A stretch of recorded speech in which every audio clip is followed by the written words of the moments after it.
પોતાના જીવનમાં સત્યતા હોતી નથી.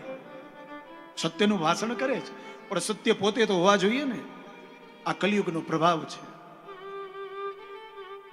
અન્યોની નિંદા કરવી, બીજો આવો છે, ત્રીજો આવો છે, ચોથો, પણ આપણે શું છે એ તો જોવો. અન્યના દોષોને જોઈએ.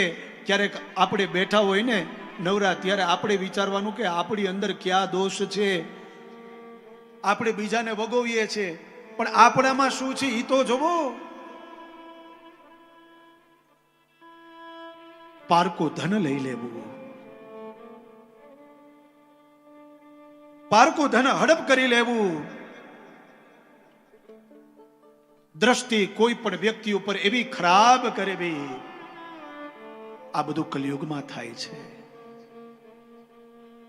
તો હે પ્રભુ, આવા મૂઢ વ્યક્તિઓને, નાસ્તિક વ્યક્તિઓને, આવા પશુ બુદ્ધિ રાખનાર વ્યક્તિઓને, માણસોને ભગવાનનું ધામ કેવી રીતે મળશે એ તમે કહો. આવો એક પ્રશ્ન કર્યો છે. એ પ્રશ્ન અંતર્ગત ચારે ચાર વર્ણોનું બતાવ્યું છે. એમાં બ્રાહ્મણ પણ આવી ગયા, ક્ષત્રિય પણ આવી ગયા, વૈશ્ય પણ આવી ગયા અને શૂદ્ર પણ આવી ગયા. ચારે ચાર વર્ણની વાત કરી છે. આ કલિયુગમાં પ્રભાવ આ ચારે ચાર વર્ણો ઉપર છે. વિપ્રાલોભ ગ્રસ્તા વેદ વિક્રય જીવિન.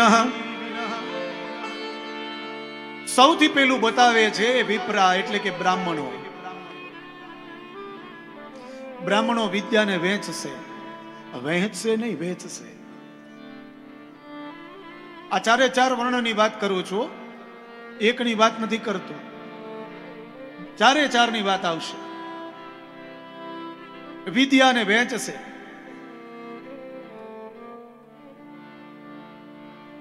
લોભ વૃત્તિ આવશે, વેદ વેચી અને આજીવિકા ચલાવશે, પોતાના ધર્મને ત્યાગ કરી દેશે.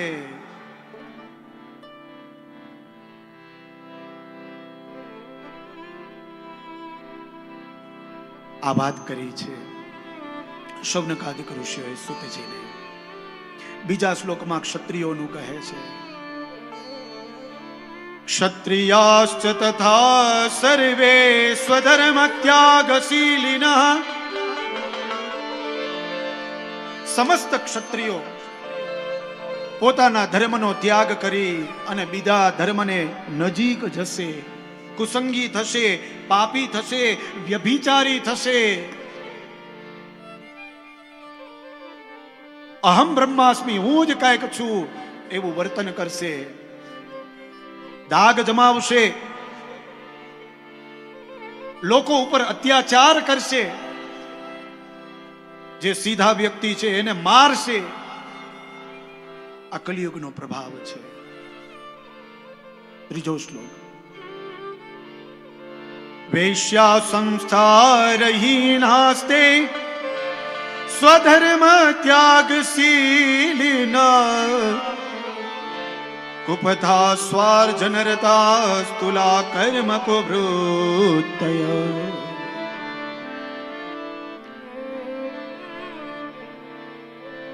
કલિયુગનો એવો પ્રભાવ છે કે વૈશ્ય સંસ્કાર ભ્રષ્ટ થશે, પોતાના ધર્મને ત્યાગી દેશે, એ પણ કુમાર્ગી થશે. ધન ઉપાર્જન માટે લોકોને લૂંટશે. 10 રૂપિયાની વસ્તુના 100, 200, 500 રૂપિયા લેશે.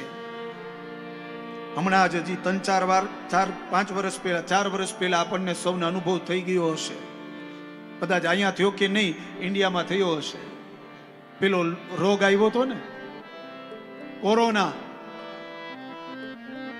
1200 રૂપિયાના ઇન્જેક્શનના 12,000 લેતા, 1200 રૂપિયાના ઇન્જેક્શનના 1.5 લાખ રૂપિયા લેતા, 4-4 લાખ રૂપિયા લેતા, 5-5 લાખ રૂપિયા લેતા.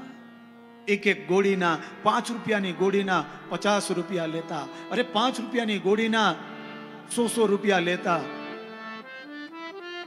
કોઈને વ્યસન માવાનું હતું તો એક માવો 20 રૂપિયાનો એની જગ્યાએ 200 રૂપિયા લેતા. કોઈને બીડીનું વ્યસન હોય તો એક જોડીના 200 રૂપિયા લેતા. આ બધું આપણે જોયું છે અને આ લખ્યું છે, આ બધું સાચું જ છે. આ બધી વાણી સાચી જ છે અને આ કોઈ એક વર્ણ માટે નથી, ચારે ચાર વર્ણનું લખ્યું છે.